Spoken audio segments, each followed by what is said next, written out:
Reaching your first $100,000 is no joke. It's not an easy thing to do. Building wealth in general is a long and tedious climb uphill, but that first 100K specifically is a struggle. Charlie Munger said the first $100,000 is a B word, but you gotta do it. He said that you have to do whatever it takes to reach that number, and then after that, you can start to relax a little bit. Speaking from experience as someone who is still working to cross the Rubicon into six-figure territory, Charlie's right. Their journey so far has been a grind, and we're gonna talk more about that in this video. We'll cover why the first 100K is especially difficult, why things get easier after that, and I'll also share with you what you can do to hopefully build a six-figure portfolio faster. Now, the main reason that first 100K is such a struggle is because what's really going to move the needle up until that point, from 0 to 100, is not going to be your dividend income, unfortunately. It's likely not going to be your share price returns either. It's going to be your own contributions. This has certainly been the case for me so far too. Since I started posting videos here on YouTube back in October of 2020, so just over 3 years ago,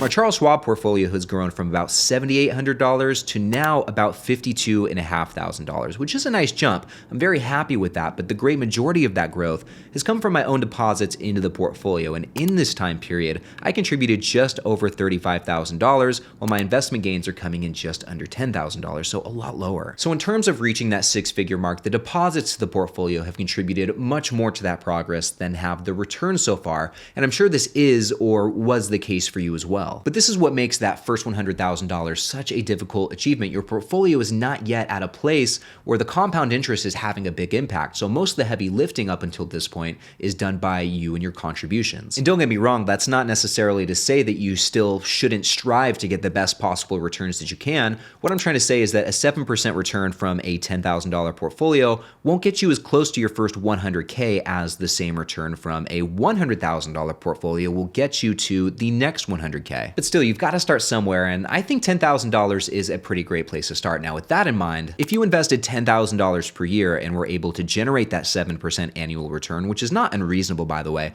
it would take you almost 8 years to cross over into six-figure territory. And as you can see, at this time, about 80% of the portfolio's value would have come from your own contributions. So now that we know why it's so difficult to reach that first 100K and how long it might take you to get there, what about the next $100,000? And what about the third $100,000 after that, and so on and so forth? How long do those take? And why does it become increasingly easier to get there? So let's start here with the why. You have to think of your portfolio as being like a snowball rolling down a hill. When that snowball first gets off to the races, it's very small, but as it continues to roll, it accumulates more snow, which in this case would be your interest gained and your dividend income, and the bigger that snowball gets, the more snow it collects as it keeps rolling, which has a sort of never-ending flywheel effect in your portfolio that allows it to compound at an increasingly larger rate. Putting this into practice, while the first $100,000 was a near 8-year trek, doubling your portfolio and reaching that second $100,000 will take you just over 5 years, so almost 3 years less than it took you to reach the first one. It comes a lot quicker. Furthermore, at this point, compound interest will begin to gain some ground on your contributions and will go from being about 20% of your portfolio's total value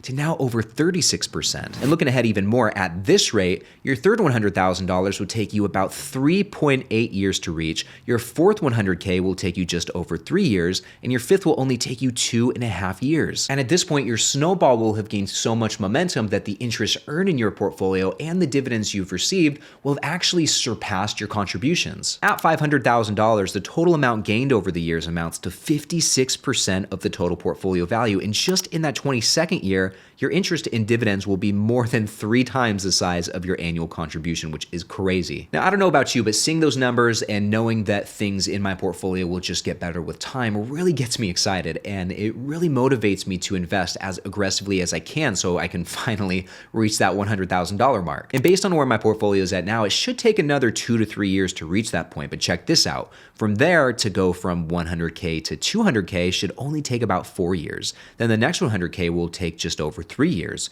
And then the following 100K after that should come in less than 3 years, which means that by the time I'm 42 years old, so 12 years from now, I should have about $400,000 in my portfolio. But then what's crazy is that by the time I'm 50, only 8 years later, the snowball effect will be so explosive that this portfolio will be valued at just under $900,000. And I'll be generating about $45,000 per year in dividend income. That's just blows my mind. But still, first things first, gotta hit that first $100,000, and I think we're all looking for the fastest way to get there. But truth be told, there's really not an effective way to expedite the process because like we saw earlier, your contributions are going to do most of the heavy lifting up until you reach that six-figure mark. So you're really best off just trying to figure out how to invest as much as you can. Now, obviously, you can work on increasing your income, which may or may not be feasible depending on your situation, or if not that, you can try your best to reduce any unnecessary expenses. Either way, in this period, your share price returns and your dividend income alone just aren't going to make too much of a difference for your portfolio, as we can see here. With all other things being equal, a 6% return will get you to $100,000 just a measly few months faster than if you were to only generate half the return across those number of years. But once we can finally get there, guys, it's going to be really sweet. Then we'll really be off to the races. And you know what?